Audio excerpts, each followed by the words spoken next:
Dr. Mohammad Munir is a virologist at Lancaster University in the UK, and he joins us now live. Thank you so much, Doctor, for joining us here on the NewsHour. Now, as we've been reporting, Moderna's CEO has come out to say that the current vaccines on the market won't be effective on fighting Omicron. How do we go from there? Given the intensity of these mutations in the spike protein, that is a fair statement, because in Delta variant, we had 9 mutations. Those were at a critical site, and the vaccine efficacy dropped from 40 to 50% in different vaccine. So now we have around 30, which are like 2-3 times more than the Delta variant.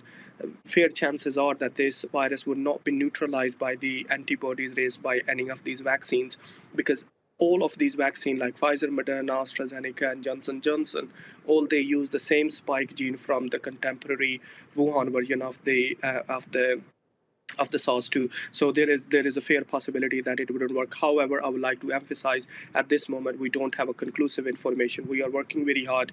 I'm a member of the WHO expert panel, and we are looking very closely into how we can demonstrate this, whether the efficacy of the vaccine, the one currently being used, is good enough or need to be tweaked. So what is it going to take if it needs to be tweaked? Walk us through the process of it and how long it would take, take for it to reach us to be able to get inoculated? Absolutely. Well, let's hope that this wouldn't be needed. But if it is needed, that means that the antigen that is within the Omicron virus, that is called spike gene, need to be cloned into the vector in case of Johnson & Johnson and AstraZeneca vaccines.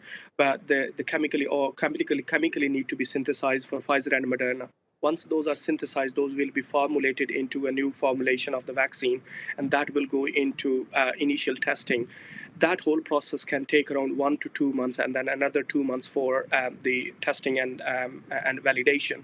So all in all, I think the earliest tweaked vaccine could become available for consumption and utilization would be around 3 to 4 months. And I think this time the regulatory bodies, today EU regulatory bodies already announced that if there would be need for approval of a revised vaccine, they would be fully prepared when ready to do so in a shortest possible time.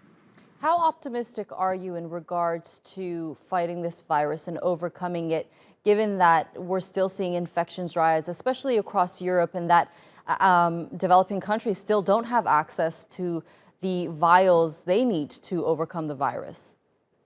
Absolutely. I think one of the things that happened very positively this time is that in the developed world, they have learned a lot from the Delta variant incursion into the countries.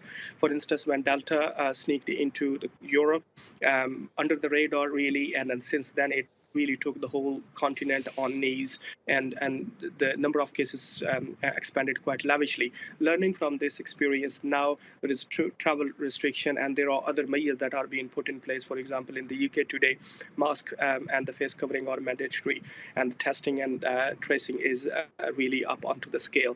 All these measures are going to help to reduce the spread of this infection, because reducing the spread of this infection in the early stages means you will have more time to study this virus, to really assess whether there is a genuine concern for increased transmission or vaccine escape. So all in all, I think we are better prepared compared to what we have been for Delta variant. All right, virologist Dr. Mohammad Munir, thank you so much for joining us here on Territory World.